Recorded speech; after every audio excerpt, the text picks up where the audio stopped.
Hindenburg की report पर अब एक और बड़ा खुलासा हो गया है कि किस तरीके से वो झूठ फैलाने का काम करता है और साथ ही साथ विपक्ष इस झूठ को धड़ल्ले से आगे बढ़ाने का काम करती है। क्योंकि जहां सेबी ने हिंडनबर्ग से जवाब मांगा था तो हिंडनबर्ग ने अब सेबी के चेयरपर्सन पर ही सवाल खड़े कर दिए। लेकिन अब ये खुलासा हुआ है कि हिंडनबर्ग सिर्फ और सिर्फ झूठ परोसता है और अब इसको लेकर जो है हिंडनबर्ग की ही पोल खोली गई है, जिस पर तमाम मुद्दों पर चर्चा करने के लिए हमारे साथ मौजूद है वरिष्ठ पत्रकार अजय पत्रकार जी। तो सर, सबसे पहला सवाल है कि हिंडनबर्ग की अगर हम बात करें तो पहले वो अदानी के पीछे पड़ा, अदानी को लेकर जब सेबी ने उससे सवाल किए तो अब सेबी के पीछे पड़ गया है और हर मामले में हिंडनबर्ग का झूठ बेनकाब हो रहा है। क्या कहेंगे आप? देखिए, हिंडनबर्ग एक तो मैं आपको बता दूं, ना ही एनजीओ है ना ही कोई पत्रकार है, ये शॉर्ट सेलर है, मंदड़िए।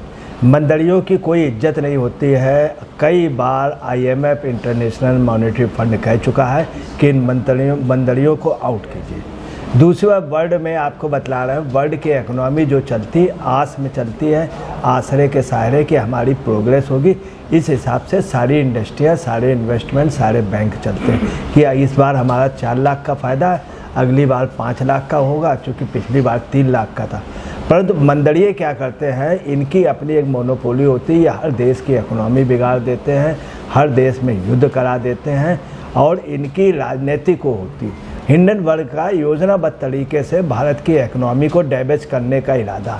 आज से नहीं, इन्होंने वर्ल्ड में इनके ऊपर पहले भी आरोप लगे। अमेरिका में न्यूयॉर्क टाइम्स ने इनके लिए बहुत कुछ छापा, वाशिंगटन टाइम्स ने इनके लिए छापा और तमाम पेपरों ने लिखा कि इनका काम सिर्फ ये है अपनी इकोनॉमी करना। इसके पीछे कुछ लोग हैं मंदड़ियों में, जैसे जॉर्ज सोरेस। तो आपको बता रहे हैं कि कहना नहीं चाहिए, सोनिया और सोरेस और राहुल और रहमान, बांग्लादेश वाले, ये सब एक जोड़ी बन गई है जिनका काम है उधर बांग्लादेश की इकोनॉमी डाउन करना, इधर इनकी इकोनॉमी डाउन करना। जिस समय पार्लियामेंट के सेशन होते हैं तभी ये लाते हैं।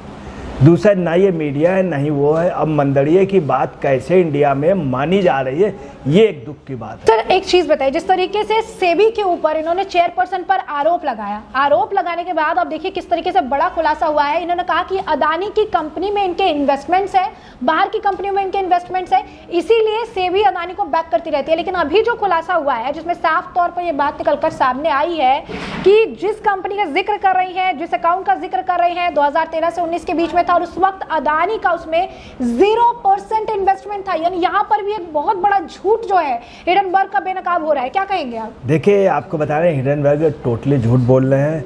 इन्होंने 9 अगस्त को बोला, 10 अगस्त को बाकायदे जवाब दिया, अडानी ने की ओर से जवाब हुआ, सेबी की ओर से, और फिर इन्होंने सेबी पे आरोप लगा दिया, फिर सेबी के डायरेक्टर उनके हस्बैंड पे लगाया। उन्होंने भी इनसे जबरदस्त सवाल पूछा, इन्होंने जवाब नहीं दिया।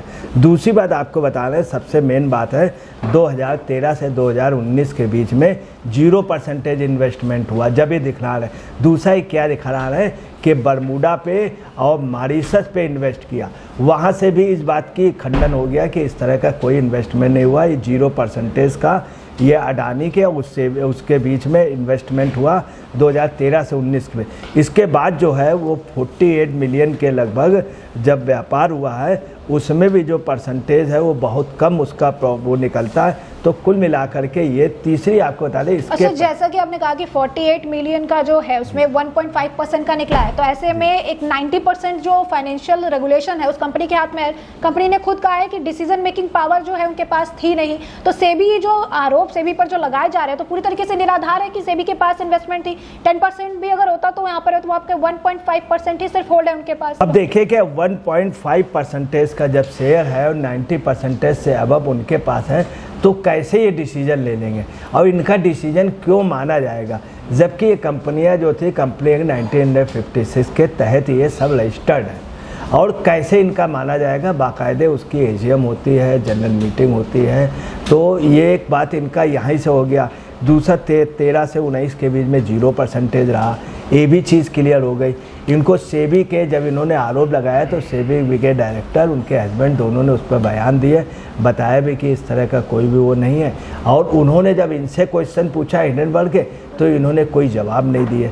आपको बता रहे इसके पहले भी ये ले करके आए थे, तो आपको बता रहे जनवरी 2023 में तब सुप्रीम कोर्ट में मामला गया था, तो सुप्रीम कोर्ट ने क्लीन चिट अडानी को दी थी, साथ में सिट की जांच के लिए भी मना कर दिया था, बोले सिट की जांच का कुछ नहीं है। दूसरा उन्होंने ये भी कहा था कि इसमें सिट की जांच भी नहीं, और शेयर में जो गिरावट है ये स्पेशली रूप से कराई गई है हिडेनबर्ग के द्वारा, ये बात उन्होंने कही थी।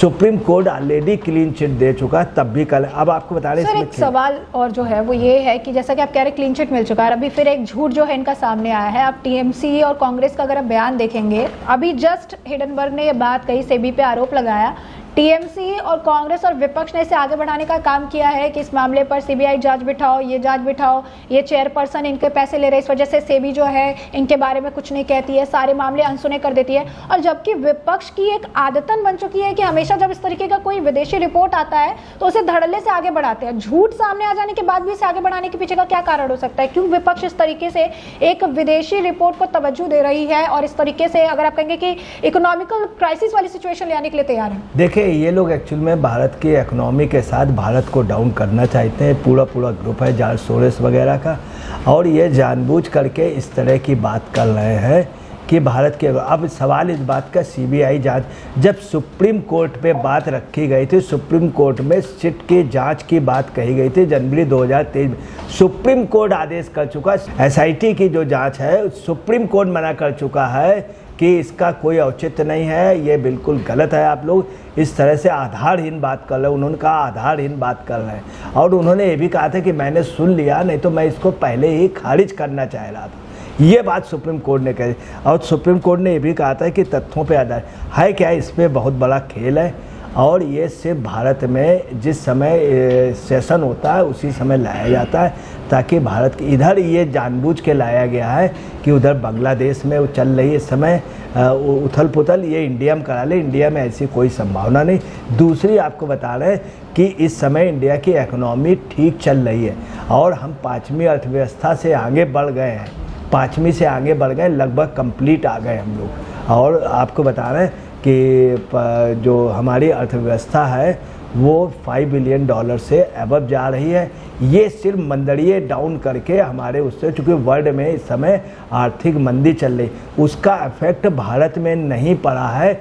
ये बात खुद आरबीआई के पूर्व गवर्नर राजन ने कही है कि उसका कोई असर यहाँ नहीं पड़ा है, और स्वयं जॉर्ज सोरोस ने माना कि सिलिकॉन वैली वगैरह सब डाउन हो रहे, ये चाह रहे हैं कि इकोनॉमी डाउन कर दें तो हम इंडिया पे कोई ऐसा कुछ भी नहीं होना है, और इसकी जांच होनी नहीं चाहिए। चूँकि एक विदेशी व्यक्ति जिस कंपनी का ना कोई ऑफिस है ना कुछ, और ये मंदड़िए लोग हैं जो शॉर्ट सेलर है, और शॉर्ट सेलर को इस तरह से बैकिंग करना। सर, जैसे कि आप शॉर्ट सेलिंग की अगर बात कर रहे हैं, अगर आप देखेंगे एक यूएस फर्म है, अगर शॉर्ट सेलिंग की अगर आप लिस्ट देखेंगे तो तकरीबन अगर मैं टॉप 20 या 30 की बात करूँ तो हिडेनबर्ग उसमें कहीं भी जो है स्टैंड नहीं कर रहा है।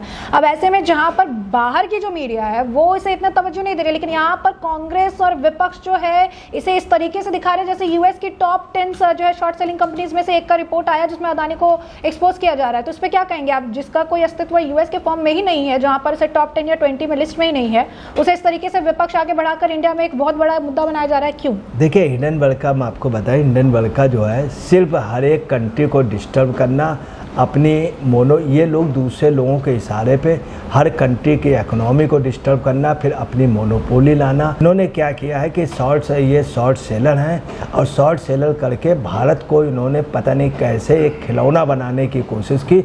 और भारत में सबसे दुखद बात है कि ये एक भारत के लिए दुखद है कि इसको लोग प्रश्रय दे रहे हैं, जो इंडिया की बुराई कर रहा है और इंडिया की इकोनॉमी डाउन, उसके लिए सीबीआई जांच के लिए बात कर रहे हैं, जबकि सीबीआई जांच भारतीय मामले को लेकर के होती। एक विदेशी आदमी गलत ढंग से लगा रहा, और इसमें पूरा इंडी गठबंधन का, राहुल जी का, ये पूरा खेल राहुल जी का है और योजनाबद्ध तरीके से है। इसके अलावा आपको बता दें, इसके पहले इन्होंने क्या किया कि आपको बता रहे हैं, इन्होंने $100 अरब से अधिक की नुकसान कर दिया था। संपत्ति जो है ये इंडिया की साफ हो गई थी, इन्होंने जब पहले 2023 में आरोप लगाया था। और उसमें क्या हुआ था, 24 जनवरी को इन्होंने आरोप लगाया, 25 जनवरी को 10% डाउन हो गया शेयर, और 96,672 करोड़ 96,672 करोड़ रुपए की गिरावट आई। कितना बड़ा, 96,672 करोड़ की, उधर $100 अरब की आई थी। इसके बाद क्या क्या इन्होंने 24 को आरोप लगाया, 25 को हो गए, पूरा स्टॉक एक्सचेंज डाउन हो गया था। फिर क्या हुआ कि इसके बाद अडानी ग्रुप ने अपने स्टेटमेंट में कहा है कि हमारे ओवरसीज होल्डिंग स्ट्रक्चर पूरी तरह से पारदर्शी हैं, इसमें सभी तथ्यों विवरणों को नियमित रूप से कई सार्वजनिक दस्तावेज में प्रदर्शित किया जाता है। स्टेटमेंट में अडानी ग्रुप ने कहा कि हिडनबर्ग की रिपोर्ट में जिन लोगों के नामों का जिक्र किया गया है उनके साथ अडानी ग्रुप का कोई भी व्यावसायिक संबंध नहीं है, यह सिर्फ जानबूझकर बदनाम करने का मामला है। तो यानी साफ तौर पर अगर आप देखेंगे तो अडानी भी इस मामले को मान रही है, जो है अगर आप कहेंगे क्लैरिफिकेशन के लिए, कि सेबी पर जो आरोप लगाए जा रहे हैं कि अडानी पर चुप्पी साध रहे हैं, अडानी को लेकर सवाल पूछ रहे हैं, वो सिर्फ और सिर्फ इसलिए क्योंकि अडानी का इन्वेस्टमेंट है, लेकिन अडानी ने कह दिया कि कोई इन्वेस्टमेंट नहीं है और जो है बिल्कुल पारदर्शी है। हाँ, ये बिल्कुल आपको बताना है। दूसरी बात, अडानी ग्रुप ने भी कहा स्टॉक एक्सचेंज में जो आरोप हैं उनको बाकायदे खारिज किया, विद प्रूफ दिया, और उन्होंने कहा सिर्फ बदनाम करने के ये दावे हैं और ये फिर पुनरावृत्त कर रहे हैं, जबकि इसके पहले सुप्रीम कोर्ट और कई मामलों में इनको वो साबित कर दिया गया। अभी इन्होंने सेबी वाले मामले किया, सेबी में उन्होंने हस्बैंड वाइफ दोनों ने इनसे क्वेश्चन किए और जवाब नहीं दिए, वो भी बिल्कुल गलत निकले। इन्होंने मॉरिशस और बरमूडा के लिए कहा, वो भी बिल्कुल गलत निकला। 2013 से लेकर 2019 तक जीरो इन्वेस्टमेंट रहा। तो कुल मिलाकर के ये उन्होंने ये भी कहा कि हिडनबर्ग जो रिसर्च द्वारा लगाए गए जो आरोप है, नवीनतम आरोप जो फिर अभी लगाए गए हैं 9 अगस्त को, ये भी दुर्भावनापूर्ण है, ये बहुत बड़ी शरारत है ये देश की इकोनॉमी के साथ। और सार्वजनिक रूप से उपलब्ध जो है, जो इन्होंने आंकड़े हमारे वो हमने उपलब्ध करा दिए, उस पे इनके आरोप कहीं पर भी फिट नहीं बैठते हैं। और दूसरी है सूचनाओं में हेरफेरपूर्ण चयन है। ये अडानी ग्रुप ने कहा कि सूचनाओं में हेरफेर जो तथ्यों को कानून की अवहेलना करता है, साथ में ये व्यक्तिगत मुनाफाखोरी है हिडनबर्ग की, और कुछ लोगों को व्यक्तिगत मुनाफाखोरी, ये अडानी के प्रवक्ता ने कहा। इसके अलावा उन्होंने ये भी कहा कि ये पूर्व निर्धारित निष्कर्षों से और ये एक योजनाबद्ध तरीके के साजिश है, ये शॉर्ट सेलर समूह ने के जरिए हिडनबर्ग ये कार्य कर रहा है। तो जैसा कि आपने अजय पत्रकार जी को सुना, उन्होंने साफ तौर पर जो है चीज़ें बताई है कि हिडनबर्ग जो है बैक टू बैक कई सारी फेक रिपोर्ट्स जो है सामने रख रहा है, जिस पर भांडाफोड़ होता नजर आ रहा है। पहले जो है अडानी ग्रुप को लेकर कई सारी चीज़ें उन्होंने सामने रखी, झूठे चीज़ें बताई और ये कहा कि हमने कोई प्रॉफिट नहीं कमाया है। बाद में बाहर की ही अगर आप कहेंगे कि अखबार की जो है अगर आप कहेंगे हेडलाइंस थी कि किस तरीके से 70 to 75% का मुनाफा अडानी ग्रुप के नुकसान से उन्होंने कमाया है। अब एक बार फिर से जब सेबी ने उनसे सवाल पूछा तो उन्होंने सेबी पर भी कई तरह के आरोप लगा दिए, ये कह दिया कि अडानी को बैकअप करने के पीछे इनके इन्वेस्टमेंट्स है। लेकिन अब इस पर ये खुलासा हो चुका है कि सेबी के चेयरपर्सन का किसी तरीके का कोई इन्वेस्टमेंट नहीं है उस पर्टिकुलर फर्म को लेकर, जिसका मेंशन अगर आप कहेंगे हिडनबर्ग अपनी रिपोर्ट में कर रही है, क्योंकि उस वक्त जो उसका पीक टाइम था 2013 से 2019 के बीच में, और उस वक्त तक अडानी ग्रुप में उनका जीरो इन्वेस्टमेंट था। और इसके बाद भी जब उस चीज़ को आगे बढ़ाया गया तो उस वक्त भी 1.5% का इन्वेस्टमेंट इनका था, जिसकी वजह से उनके पास किसी तरीके की कोई डिसीजन मेकिंग पावर नहीं थी। जिससे ये पता चलता है कि हिडनबर्ग ने एक बार फिर से झूठी फर्जी रिपोर्ट जो है सामने रखी है, ताकि अडानी के साथ साथ जो है सेबी को भी बदनाम किया जा सके। तो ऐसे में आपने चर्चा पूरी सुनी है, अब इस पर आपकी भी जो राय हो हमें कमेंट सेक्शन में कमेंट करके जरूर से जरूर साझा करिएगा। धन्यवाद।